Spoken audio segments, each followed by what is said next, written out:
इस बात को बहुजन को सोचने की ज़रूरत था, मूल निवासियों को सोचने की ज़रूरत था कि हम इतने संख्या में होते हुए हम अपने पुरखों को विचार को ताला लगा हुआ है वो नहीं तोड़ सकते, नहीं खोल सकते, तो हमारे बहुजन समाज के लोगों को चुल्लू भर पानी में डूब मरना चाहिए। उन्होंने लिखा कि अगर बौद्धों के हाथे सौंपने से हिंदू और बौद्ध में खून खराबा होने का संभावना है, इसलिए यथावत जिस तरह है उसी तरह से छोड़ दिया। सच बात है, सच बात के लिए जब रातों रात 370 बदला जा सकता है तो क्या, जबकि वो संविधान में था, और ये तो संविधान से आउट है, बाहर है।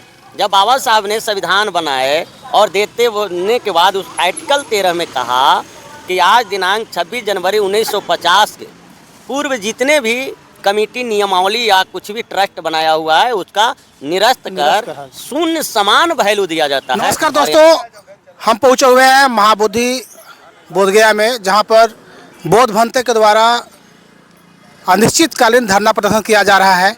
अब हम जानने की कोशिश करते हैं, चूँकि आज 20वां दिन है अनिश्चितकालीन धरना प्रदर्शन के, ये 20वां दिन है, तो आखिर सरकार इस मामले को अब तक क्यों नहीं समझ पा रही है? सबसे पहले आपका बहुत बहुत साधुवाद, आपकी चैनल का धन्यवाद देते हुए, सरकार इसलिए नहीं कि यह मनुवाद का गोद में है, उनको यह भय है कि अगर हम बौद्धों के हाथे महाबोधि महाविहार को सौंपते हैं तो हमारा जो हिंदू वोट है वो नहीं मिलेगा, हमारी जहाँ तक अनुभव है, और नहीं तो हमारे सुशासन बाबू या केंद्र के सरकार जब बाहर जाते हैं, इसलिए कि हम लोगों से संतुष्ट कर चुके, बात में हार चुके हैं कि उन्होंने कहा कि नहीं आप लोगों को मांग जायज़ है। जब रोज़ यही कह रहा है कि आपकी मांग जायज़ है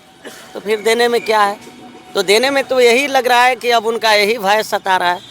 लेकिन बिहार के तमाम बहुजन समाज के लोगों ने इस बात को देख रहा है।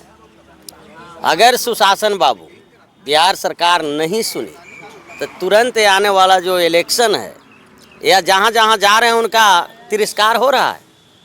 हमारे बहुजन लोगों ने अभी तो तिरस्कार कर रहा है, अभी ढेला चप्पल जूता बाकी है।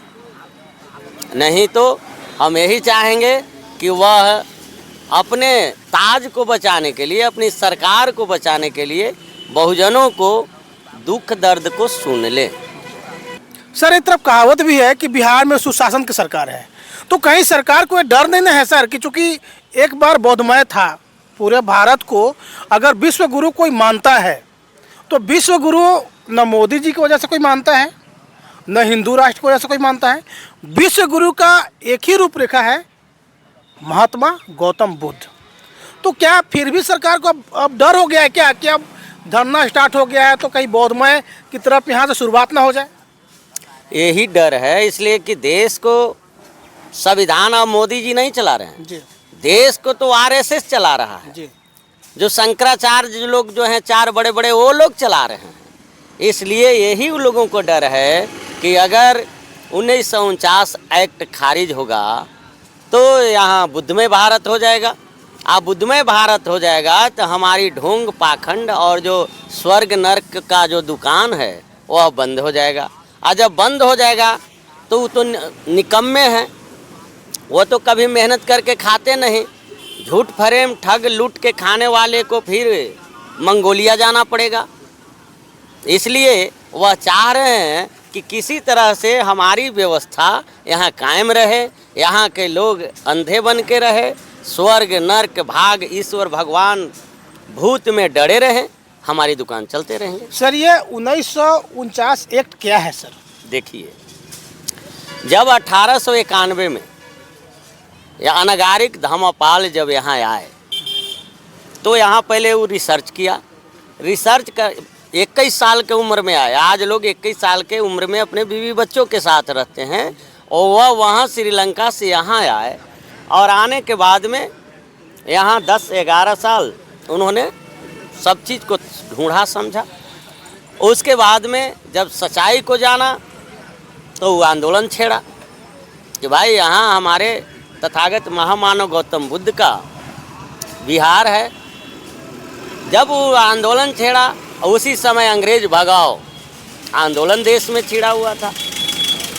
आनन फानन में महात्मा गांधी, पंडित जवाहरलाल नेहरू, डॉक्टर राजेंद्र प्रसाद, ये लोगों ने कहा कि देखिए अभी जो हम लोगों को अंग्रेज भगाओ आंदोलन है, इसमें आप भाग लें, और अगर देश आज़ाद होती है तो पहला काम महाबोधि महाविहार का ही होगा। उन्होंने मान गए। उस समय यहाँ एकदम शून्य सम्मान बुद्धिस्ट लोग था। फिर इनको नहीं रहा, फिर इन्होंने गया में जब 1922 में मीटिंग हो रही थी, वहाँ भी प्रस्ताव रखा। फिर यही उन लोगों ने कहा कि अच्छा ऐसा कीजिए कि हम लोग मनोनीत कमेटी बना देते हैं। मनोनीत कमेटी में वो डरे हुए थे। उन्होंने सोचा कि कम से कम 4 तो हमारे लोग जा रहे हैं। वो प्रस्ताव रखा पंडित डॉक्टर राजेंद्र प्रसाद कि ठीक है 4 ब्राह्मण और 4 बुद्धिस्ट और एक जिलाधिकारी को रख देते हैं। इनको मजबूरन हाँ कहना पड़ा, इसलिए कि उस समय शून्य सम्मान यहाँ लोग बुद्धिस्ट था, स्वीकार कर लिए। वही कमेटी आज तक चल रहा है। मतलब एक सच्चाई भी है कि अगर बौद्ध विहार के पक्ष में अगर कोई फैसला लेना अगर होगा, तो जैसे आज हो रहा है मुख्य चुनाव आयुक्त के बारे में कि सुप्रीम कोर्ट एजेंडा एक नियम बनाया कि नहीं, सुप्रीम कोर्ट के एक जज रहेंगे, एक विपक्ष के रहेंगे, एक पक्ष के रहेंगे। लेकिन सरकार अमेंडमेंट बिल ला करके उसको पलट दी और उसमें उन्होंने क्या किया कि एक प्रधानमंत्री स्वयं रहेंगे, एक प्रधानमंत्री जो जिस सरकार में उस सरकार के केंद्रीय मंत्री रहेंगे, और एक विपक्ष के नेता रहेंगे। मतलब मोटा मोटी 2-1 रहेगा। तो 2-1 मतलब ये है कि अगर वो जो सरकार जिसको कहेगा कि भाई उनको चुनाव आयुक्त बना दिया तो उन्हीं को होगा, चाहे विपक्ष कितना माथा फोड़ते रहे। तो अभी का जो 1949 जो एक्ट आप बताए हमको, और दर्शक जो सुन रहे हैं कि 4 ब्राह्मण रहेंगे, 4 बौद्धिस्ट रहेंगे और एक जिलाधिकारी रहेंगे, और वो भी हिंदू रहेंगे, तो एक मोटा मोटी इनडायरेक्ट कब्जा की तो बात नहीं हो रहा सर। बात तो वही है, बात तो वही है कि हमारे ऐसे भी बहुमत की सरकार होती है, चाहे छल से बहुमत बनाओ या जेन्युइन बहुमत बनाओ। तो ये प्रस्ताव रखने की क्या जरूरत था कि अगर जिला अधिकारी जो कलेक्टर रहेंगे वह हिंदू रहेंगे। उनका तो ये डर कांप रहा था कि अगर मान लिया जाता है कि अगर मुस्लिम अगर कलेक्टर आ गया, क्रिश्चियन आ गया, तो हो सकता है कि ये बौद्ध के पक्ष में कर देगा। तो इसीलिए उन्होंने इस प्रस्ताव को रखा कि कलेक्टर भी बनेगा वहाँ का अध्यक्ष तो हिंदू रहेगा, अन्यथा बगल का डिस्ट्रिक्ट से कलेक्टर को यहाँ अध्यक्ष बनाया जाएगा। मतलब जो हिंदू रहेंगे, मतलब इनडायरेक्ट रूप से कब्जा करने की बात है। लेकिन देखिए यह जो सुप्रीम कोर्ट हुआ था, तो 2001 में सुप्रीम कोर्ट ये बात को भेजा, कहाँ भेजा? राज्य सरकारों के पास भेजा कि अगर यह बौद्धों के हाथे सौंपने में आप लोगों को क्या अनुमति है। उस समय यूपी में सुश्री बहन कुमारी मायावती जी की सरकार थी, और बिहार में हमारे माननीय लालू प्रसाद जी के पत्नी माननीय राबड़ी देवी जी थी। वहाँ उन्होंने लेटर लिख दी कि नहीं, जिसका संपत्ति है उसको सौंप दिया जाए।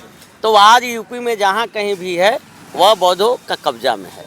ये इन्हें ने क्या लिखी, इन्हों क्या लिखी होगी, इनका सचिव लोग लिखे होंगे। जैसे अभी सुशासन बाबू के जो गृह सचिव है वो तिवारी जी है, ये उनका भी कोई होगा ऐसा। उन्होंने लिखा कि अगर बौद्धों के हाथे सौंपने से हिंदू और बौद्ध में खून खराबा होने का संभावना है, इसलिए यथावत जिस तरह है उसी तरह से छोड़ दिया। सर संपत्ति हमारी, विरासत हमारी, तो फिर खून खराबा क्यों सर? अब उनका जो दिमागवा जो था वही न किए। आज इतना करने की जरूरत नहीं पड़ती। थोड़ी सी राबड़ी देवी ने अगर इस बात को कह देती कि नहीं, जिसका विरासत है उसको दे दो, जैसे यूपी में बहन जी ने कहा कि दे दो, तो हो गया जी। वही बात को हम सुशासन बाबू से आपके चैनल के माध्यम से करें कि आपको डरने की जरूरत नहीं है।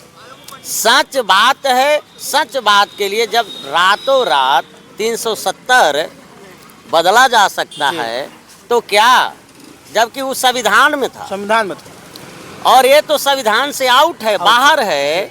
जब बाबा साहब ने संविधान बनाए और देने के बाद उस आर्टिकल 13 में कहा कि आज दिनांक 26 जनवरी 1950 के पूर्व जितने भी कमेटी नियमावली या कुछ भी ट्रस्ट बनाया हुआ है उसका निरस्त कर शून्य समान वैल्यू दिया जाता है। और यहाँ तो भाई देख लीजिए,